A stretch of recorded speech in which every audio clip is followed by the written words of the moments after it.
हालसम्म 130 बढी पालिकाको निर्वाचन परिणाम सार्वजनिक, 13,000 बढी उम्मेद्वार निर्वाचित भएको आयोगको भनाई।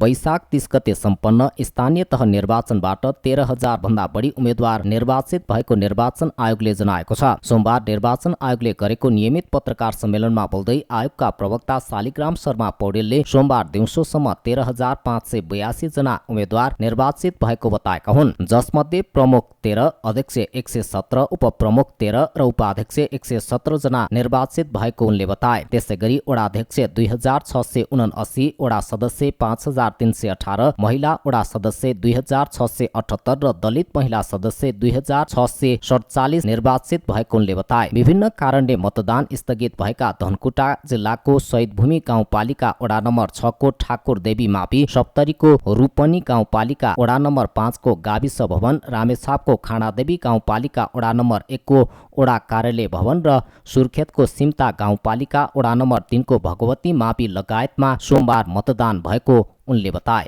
निर्वाचन आयोगको अपराह्न 3:30 बजेसम्म प्रणालीमा प्रविष्टि भएअनुसार प्रमुख 13, अध्यक्ष 117, उपप्रमुख 13, उपाध्यक्ष 117, वडा अध्यक्ष 2,679, वडा सदस्य 5,318, महिला वडा सदस्य 2,678, दलित महिला सदस्य 2,647 गरी कुल 13,582 जना उम्मेद्वार निर्विरोध समेत निर्वाचित हुनुभएको छ।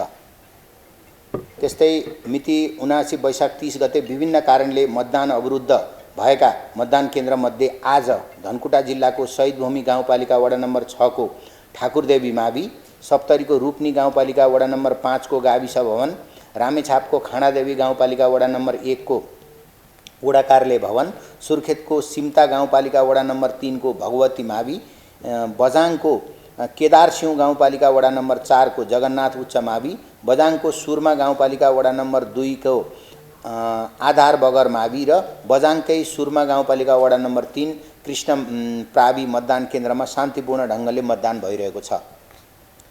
त्यस्तै किसिमले मतदान अवरुद्ध भएका मतदान केन्द्रमध्ये मिति 79 जेठ 1 गते सप्तरीको डाक्नेश्वरी नगरपालिका वडा नम्बर 2 को गाविस भवन मतदान केन्द्र, जुम्लाको गुठीचौर गाउँपालिका वडा नम्बर 3 को शङ्कर मावि मतदान केन्द्र, कालीकोटको राजकोट गाउँपालिका वडा नम्बर 4 को रमला मस्टो मावि मतदान केन्द्र, कालीकोटको पचाल झरना गाउँपालिका वडा नम्बर 3 को जनता मावि मतदान केन्द्र र बझाङको जय पृथ्वी नगरपालिका वडा नम्बर 7 को सुनी पिपल चौर मावि मतदान केन्द्रमा शान्तिपूर्ण ढङ्गबाट पुनः मतदान सम्पन्न भएको छ। उनले मतदान स्थगित भइसकेका विभिन्न स्थानहरूमा निर्वाचन भइरहेको र बाँकी रहेका मतदान केन्द्रहरूमा पनि छिट्टै सूचना दिएर निर्वाचन गराइने बताए। आयोगका प्रवक्ता पौडेलले निर्वाचनलाई स्वच्छ, स्वतन्त्र र निष्पक्ष बनाउनको लागि आयोग कहीँ पनि नचुकेको स्पष्ट पारे। आयोगले त 30 गते निर्वाचन सम्पन्न भएपछि माननीय प्रमुख निर्वाचन आयुक्तले प्रेस कन्फरेन्स मार्फत पनि बताउनु भयो। अब समग्रमा निर्वाचन शान्तिपूर्ण हो, अब छिटपुट घटना बाहेक उत्साहजनक रूपमै भएको भन्ने चाहिँ उहाँले व्यक्त गरिसक्नु भएको छ। र आयोगको दृष्टिमा सबै दल बराबर हुन्छन्, कोही काखा पाखा हुँदैन। आयोगले निर्वाचन आयोगको संवैधानिक जिम्मेवारी नै स्वच्छ, स्वतन्त्र, निष्पक्ष र भयरहित वातावरण सम्पन्न गर्ने नै हो। त्यो भनेको मतगणना गरेर परिणाम ल्याउने बेलासम्मकै ड्युटी हो। त्यसो भए हुनाले त्यो विषयमा आयोग कहीँ पनि चुकेको छैन। आयोगले निर्वाचनलाई स्वच्छ, स्वतन्त्र, निष्पक्ष बनाउने कुरामा आयोग दृढ छ र कहीँ चुकेको छैन। छिटपुट घटना बाहेक देशभर निर्वाचन शान्तिपूर्ण रूपमा सम्पन्न भएको उनको भनाइ छ। प्रवक्ता पौडेलले 130 पालिकाको निर्वाचनको सम्पूर्ण परिणाम सार्वजनिक भइसकेको बताए। भक्तपुर नगरपालिकाको प्रमुखमा भारी मतान्तरसहित दोस्रो पटक नेमकिपाका प्रजापति निर्वाचित, नेमकिपा बाहेक सबै उम्मेद्वारको जमानत जफत। भक्तपुर नगरपालिकाको मेयरमा झन्डै 9 गुणा मतान्तरमा नेमकिपाका सुनिल प्रजापति विजयी भएका छन्। अन्तिम मत परिणाम अनुसार सुनिलले 29,200 मत पाउँदा उनका निकटतम प्रतिस्पर्धी नेपाली कङ्ग्रेसका रामप्रसाद कासुलाले 3,352 मत प्राप्त गरेका छन्। त्यस्तै उपमेयरमा पनि नेमकिपाकी रजनी जोशीले 29,695 मत ल्याएर विजयी भएकी छन्। उनकी निकटतम प्रतिस्पर्धी नेकपा एमालेकी रञ्जना खरबुजाले 2,784 मत पाएकी छन्। उनीहरू दोस्रो कालका लागि निर्वाचित भएका हुन्। भक्तपुरमा नेमकिपाले आफ्नो प्रभावलाई कायमै राख्दै मेयर उपमेयर सहित सबै वडामा प्यानल नै जितेको हो। काठमाडौँ महानगरपालिकाको वडा नम्बर 2 को अध्यक्षमा नेकपा एमालेका राजेन्द्र कुमार श्रेष्ठ विजयी भएका छन्। निर्वाचन आयोगका अनुसार श्रेष्ठले 1377 मत प्राप्त गरेका छन्। त्यस्तै उनका निकटतम प्रतिद्वन्दी नेपाली कङ्ग्रेसका सूर्यलाल महर्जनले 963 मत प्राप्त गरेका छन्। त्यस्तै महिला सदस्य पदमा नेकपा एमालेकी पूर्णलक्ष्मी रजक निर्वाचित भएकी छन्। रजकले 1255 मत प्राप्त गरेकी छन्। त्यस्तै वडा नम्बर 2 को दलित महिला सदस्यमा नेकपा एमालेबाट ईश्वरी परियार निर्वाचित भएकी छन्। उनले 1317 मत प्राप्त गरेको काठमाडौँका मुख्य निर्वाचन अधिकृत राजु खतिवडाले बताए। त्यस्तै सदस्य पदमा नेकपा एमालेका पदम काजी महर्जन र विमल गुरुङ निर्वाचित भएको मुख्य निर्वाचन अधिकृत खतिवडाले बताए। काठमाडौँ जिल्लाको काठमाडौँ महानगरपालिका वडा नम्बर 2 को वडा अध्यक्ष पदको निर्वाचनमा देहाएका उम्मेदवारहरूले देहाए बमोजिम मत प्राप्त गर्नुभएकोले यो निर्वाचन परिणाम प्रकाशित गरिएको छ। उम्मेदवारको नाम अनुज शाही, निर्वाचन चिन्ह ढल्केको छाता, प्राप्त सदरमत सङ्ख्या 18, राजनीतिक दल जनता समाजवादी पार्टी नेपाल। उदय रत्न कंसाकार, निर्वाचन चिन्ह कलम, प्राप्त सदरमत सङ्ख्या 74, राजनीतिक दल नेपाल कम्युनिस्ट पार्टी एकीकृत समाजवादी। केशव मान डङ्गोल, निर्वाचन चिन्ह हलो, प्राप्त सदरमत सङ्ख्या 201, राजनीतिक दल राष्ट्रिय प्रजातन्त्र पार्टी। रमेश डङ्गोल, निर्वाचन चिन्ह गोलाकार भित्र हँसिया हथौडा, प्राप्त सदरमत सङ्ख्या 177, राजनीतिक दल नेपाल कम्युनिस्ट पार्टी माओवादी केन्द्र। राजेन्द्र कुमार श्रेष्ठ, निर्वाचन चिन्ह सूर्य, प्राप्त सदरमत सङ्ख्या 1377, राजनीतिक दल नेपाल कम्युनिस्ट पार्टी एमाले।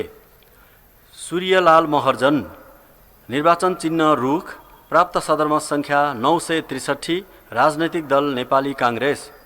उपर्युक्त परिणाम अनुसार सबैभन्दा बढी मत प्राप्त गर्ने सूर्य निर्वाचन चिन्ह भएका नेपाल कम्युनिस्ट पार्टी एमालेको उम्मेदवार श्री राजेन्द्र कुमार श्रेष्ठ काठमाडौँ जिल्लाको काठमाडौँ महानगरपालिका वडा नम्बर 2 को वडा अध्यक्ष पदमा निर्वाचित भएको घोषणा गर्दछु। काठमाडौँ महानगरपालिकाको वडा नम्बर 1 मा पनि नेकपा एमाले विजयी भएको थियो। काठमाडौँ महानगरपालिकामा अहिले 1 र 2 वटा वडाको मात्र मतगणना सकिएको छ।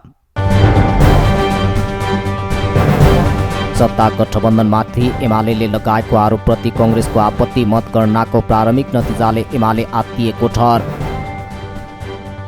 नेपाली कङ्ग्रेसले सत्ता गठबन्धनमाथि नेकपा एमाले लगाएको आरोपप्रति आपत्ति जनाएको छ। निर्वाचनमा कङ्ग्रेस र गठबन्धनमा सहभागी अन्य दलहरूको पक्षमा आएको परिणाम र देशभरका पालिकामा मतगणनाको प्रारम्भिक नतिजाको प्रवृत्तिले एमाले अत्तालिएको कङ्ग्रेसले बताएको हो। प्रधानमन्त्री शेरबहादुर देउवाको परिपक्व सुझबुझपूर्ण र दूरदर्शिताका कारण स्थानीय तह निर्वाचनमा तालमेल सम्भव भएको र अन्य ठाउँहरूमा मित्रवत प्रतिस्पर्धा भएको विज्ञप्तिमा उल्लेख छ। राष्ट्रहित र लोकतन्त्रको संरक्षणको उद्देश्यले भएको तालमेललाई गठबन्धनमा संलग्न सबै राजनैतिक दल र सम्बन्धित दलका नेता तथा कार्यकर्ता, शुभेच्छुक र समर्थक मतदाताहरूले विश्वास गरेको दाबी विज्ञप्तिमा गरिएको छ। एमालेका अध्यक्ष केपी शर्मा ओलीले वैशाख 30 गते निर्वाचन सम्पन्न भएपछि जारी गरेको विज्ञप्तिमा निर्वाचन निष्पक्ष गर्न प्रमुख भूमिका खेल्ने निर्वाचन आयोगद्वारा परिचालित राष्ट्र सेवक कर्मचारी, सुरक्षाकर्मी र सम्बद्ध सबैलाई धन्यवाद दिएको स्मरण विज्ञप्तिमा गरिएको छ। निर्वाचन कार्यतालिकामा उम्मेदवारी दर्ताको समय 2 दिन राख्ने निर्णय निर्वाचन आयोगको भएको र त्यसमा सरकार र गठबन्धन दलको कुनै भूमिका नरहेको विज्ञप्तिमा स्पष्ट पारिएको छ। सत्तारूढ गठबन्धनले निर्वाचन आचार संहिताको मर्यादाभित्र रहेर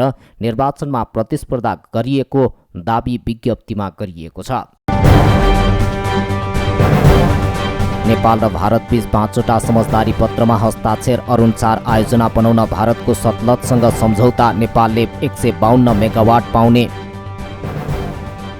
नेपाल र भारत बीच 5 वटा समझदारी पत्रमा हस्ताक्षर भएको छ। नेपालका प्रधानमन्त्री शेरबहादुर देउवा र भारतका प्रधानमन्त्री नरेन्द्र मोदी बीच 5 वटा समझदारी पत्रमा हस्ताक्षर भएको हो। प्रधानमन्त्री देउवा र समकक्षी मोदीको उपस्थितिमा नेपाल र भारत बीचको शताब्दी पुरानो शैक्षिक एवं सांस्कृतिक सम्बन्धलाई थप प्रगाढ तुल्याउन दुई देशबीच 5 वटा समझदारी भएको हो। भारतीय शैक्षिक एवं सांस्कृतिक प्रतिष्ठानले लुम्बिनी बौद्ध विश्वविद्यालय र त्रिभुवन विश्वविद्यालयसँग सम्बन्धित 1 वटा तथा काठमाडौँ विश्वविद्यालयसँग 3वटा समझदारी पत्रमा हस्ताक्षर भएको छ। लुम्बिनी बौद्ध विश्वविद्यालय र भारतीय सांस्कृतिक सम्बन्ध परिषद ICCR, त्रिभुवन विश्वविद्यालय नेपाल तथा एसियाली अध्ययन केन्द्र सिनास र ICCR काठमाडौँ विश्वविद्यालय र ICCR सोही विश्वविद्यालय र चेन्नई स्थित भारतीय प्रविधि प्रतिष्ठानसँग अन्य 2वटा समझदारी पत्रमा हस्ताक्षर भएको हो। प्रधानमन्त्रीका रूपमा मोदीको यो 5औं नेपाल भ्रमण हो। यद्यपि उनको यो पहिलो लुम्बिनी भ्रमण हो। उनले प्रधानमन्त्रीको पहिलो कार्यकाल छँदै 4वटा भ्रमण गरेका थिए। प्रधानमन्त्री शेरबहादुर देउवाको निमन्त्रणामा मोदी बुद्ध जन्मस्थल लुम्बिनी आएका हुन्। मोदी 11 सदस्यीय प्रतिनिधि मण्डलको नेतृत्व गर्दै भारतीय सेनाको हेलिकप्टरबाट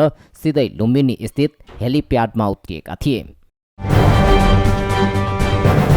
भारतीय प्रधानमन्त्री नरेन्द्र मोदीले नेपाल भारत बीचको सम्बन्ध हिमाल जस्तै अटल भएको बताएका छन्। बुद्ध जयन्तीको अवसरमा लुम्बिनीमा आयोजित समारोहमा सोमबार सम्बोधन गर्दै प्रधानमन्त्री मोदीले दुई देशको सम्बन्धलाई हिमाल जत्तिकै उचाइ दिनुपर्ने बताए। उनले नेपाल र भारत बीच भएको खानपान, रीतिरिवाज र पारिवारिक सम्बन्ध जस्तै इन्फ्रास्ट्रक्चर र प्रविधिमा पनि सहयोग गर्न भारत हरदम तयार रहेको बताए। बुद्ध जयन्तीको पावन अवसरमा यस सभामा उपस्थित यहाँहरू सबैलाई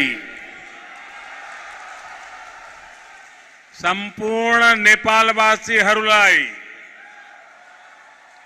र विश्वका सबै श्रद्धालु जनलाई लुम्बिनीको पवित्र भूमिबाट बुद्ध पूर्णिमाको धेरै धेरै शुभकामना।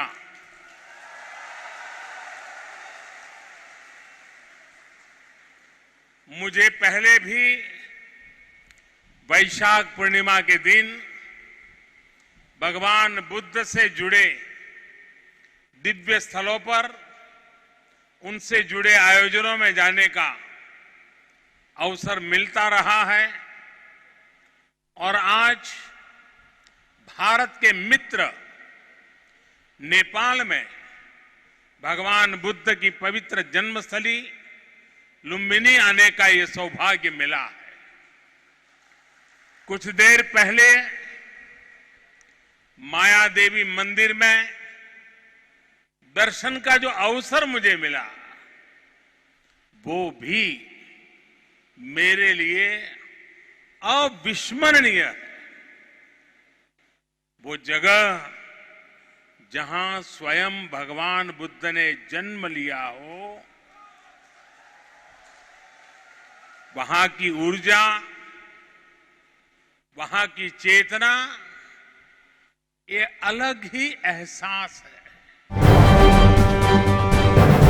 सोमबार 2566औं बुद्ध जयन्ती मनाइएको छ। काठमाडौँ उपत्यका सहित देशभर शान्तिका अग्रदूत गौतम बुद्धको पूजा आराधना गरी बुद्ध जयन्ती मनाइएको हो। प्रत्येक वर्ष वैशाख शुक्ल पूर्णिमाका दिन बुद्ध जयन्ती मनाउने गरिन्छ। भगवान विष्णुको 9औं अवतारका रूपमा जन्म लिएका सिद्धार्थ गौतमलाई विष्णुको अवतारका रूपमा पूजा गरिन्छ। सिद्धार्थ गौतमले विश्व शान्ति स्थापनाका लागि पुर्याएको योगदानको स्मरण स्वरूप बुद्ध जयन्ती मनाउने प्रचलन छ। बुद्धको जन्म, ज्ञान प्राप्ति, महापरिनिर्वाण वैशाख शुक्ल पूर्णिमाकै दिन परेकाले यस दिनलाई विश्वका बौद्ध धर्मावलम्बीहरूले बुद्ध प्रति भावपूर्ण श्रद्धा सुमन अर्पण गरी बुद्ध जयन्ती मनाउने गर्दछन्। ललितपुर स्थित सुरसचन्द्र महाविहार समितिका अध्यक्ष तीर्थमुनि साक्यले शान्तिका प्रति गौतम बुद्धको पूजा आराधना गरी बुद्ध जयन्ती मनाइएको बताए। उनले नेपालमा मात्र नभई बुद्ध जयन्ती विश्वभर रहेका बौद्ध धर्मावलम्बीको विशेष चाड भएकाले विश्वभर नै बुद्ध जयन्ती मनाउने गरिएको बताए। उनले ललितपुरमा सप्ताहव्यापी रूपमा बुद्ध जयन्ती मनाइएको र सोमबार अन्तिम दिनमा बुद्धको मूर्तिलाई ललितपुरमा नगर परिक्रमा गराइएको बताए। संसारभर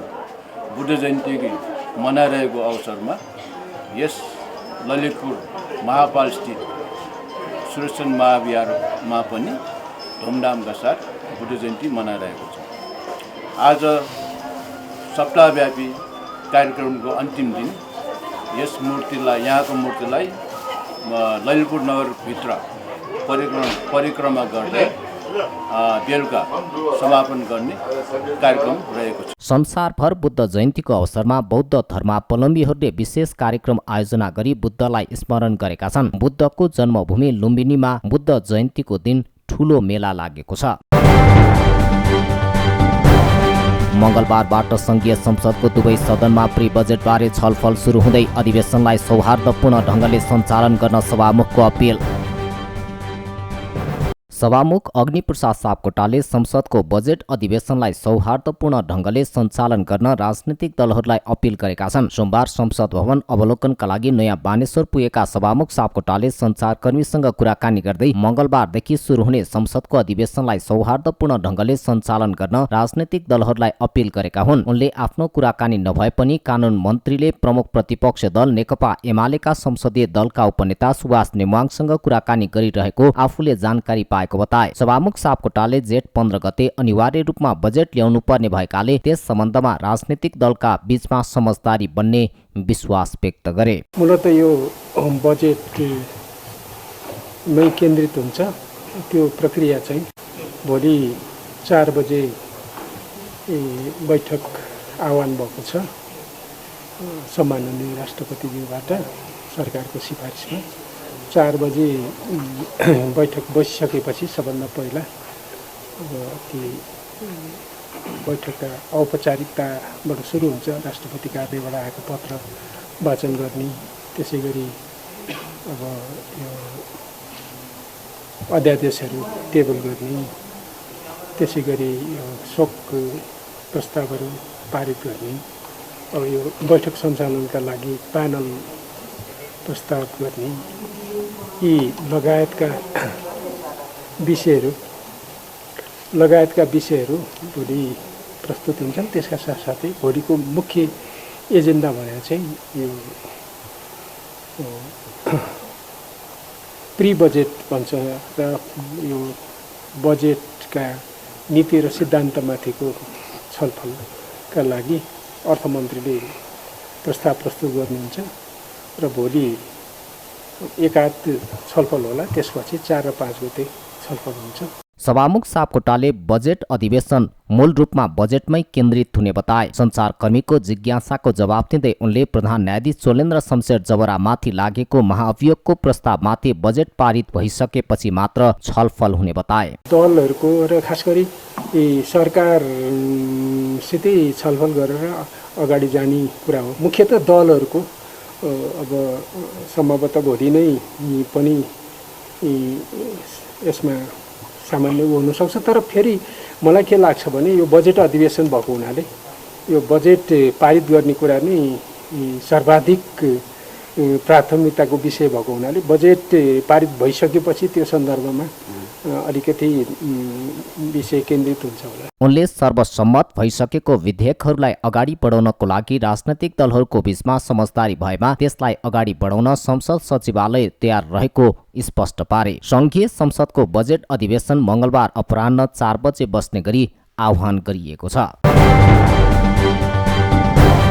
नेपालमा 74 वर्षपछि दोस्रो अन्तर्राष्ट्रिय विमानस्थल सञ्चालनमा। गौतम बुद्ध अन्तर्राष्ट्रिय विमानस्थलमा जजिरा एयरवेजको पहिलो उडान। 74 वर्षपछि नेपालको दोस्रो अन्तर्राष्ट्रिय विमानस्थल सञ्चालनमा आएको छ। गौतम बुद्ध अन्तर्राष्ट्रिय विमानस्थलको औपचारिक उद्घाटनको क्रममा नेपाल वायु सेवा निगमको न्यारो बढी जहाज र कुवेतबाट आएको जजिरा एयरवेजको जहाज अवतरण गरेका छन्। विमानस्थल कार्यालयका अनुसार नेपाल वायु सेवा निगम नेवानीको पहिलो जहाज सोमबार बिहान 6:55 र जजिराको जहाज 7:08 अवतरण गरेका हुन्। यससँगै नेपालमा दोस्रो अन्तर्राष्ट्रिय विमानस्थलबाट व्यावसायिक उडान प्रारम्भ भएको छ।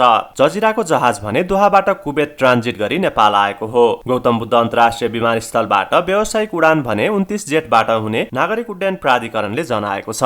वैशाख 15 गते नेपाल एयरलाइन्सकै वाइड बडी जहाजले भैरहमा परीक्षण उडान गरेको थियो। सन् 2017 को डिसेम्बर भित्र निर्माण सक्ने गरी 2015 को सुरुवातमा थालनी भएको विमानस्थलको काम विभिन्न कारणले ढिलाइ भएको थियो। विमानस्थलको लम्बाइ 3000 र चौडाइ 45 मिटर रहेको छ। र पहिलो महिला T20 अन्तर्राष्ट्रियमा नेपाल पराजित, युगान्डा 12 रनले विजयी। पहिलो महिला टी20 अन्तर्राष्ट्रियमा नेपाल पाहुना टोली युगाण्डासँग पराजित भएको छ। टियु क्रिकेट मैदानमा सोमबार नेपाल युगाण्डासँग 12 रनले पराजित भएको हो। युगाण्डाले दिएको 103 रनको लक्ष्य पछाएको नेपालले 20 ओभरमा 9 विकेट गुमाएर 90 रन मात्र जोड्न सक्यो। नेपालका लागि इन्दु वर्माले सर्वाधिक 16 रन जोडिन्। डोली भट्ट 3 तथा बिन्दु रावल 12 रनमा आउट भए। कप्तान रुबिना छेत्री 9 रनमा आउट हुँदा ज्योति पाण्डेले 6 रन जोडे। रोमा थापा 5, कविता जोशी 4, अप्सरी बेगम 1 रनमा आउट भए। कविता कुमार 12 रनमा अभिजित रहँदा अस्मिना कर्मचारी 0 रनमा आउट भइन्। युगाण्डाकी कोन्सी अवेको र सारा एकिटेङले 2-2 विकेट लिए। रिता मुसा माली र जनेट एम बाबाजीले 1-1 विकेट लिए। यसअघि टस हारेर पहिले ब्याटिङ गरेको युगाण्डाले 20 ओभरमा 5 विकेट गुमाएर 102 रन जोडेको थियो। युगाण्डाका लागि जनेट एम बाबाजीले सर्वाधिक 29 रन जोडिन्। केभिन अभिनोले 15 रन जोड्दा फ्रान्कलिन नाजुम्बाले 12 रन बनाए। रिता एन यागेनगोले 18 रन बनाइन्। रिता मुसा मालीले अभिजित 13 रन जोड्दा लियोना बाबिरे 0 रनमा आउट भइन्। नेपालकी कविता कुँवरले 2 विकेट लिन्। त्यस्तै कप्तान रुबिना छेत्री, कविता जोशी र इन्दु वर्माले 1-1 विकेट झारे। यस जितसँगै युगाण्डाले 5 खेलको सिरिजमा 1-0 को अग्रता बनाएको छ। अब नेपालले मंगलबार युगाण्डासँग दोस्रो खेल खेल्नेछ। त्यस्तै नेपाल र युगाण्डा बीचको तेस्रो टी20 जेठ 5 गते हुनेछ। चौथो टी20 जेठ 6 गते र अन्तिम टी20 जेठ 7 गते हुनेछ।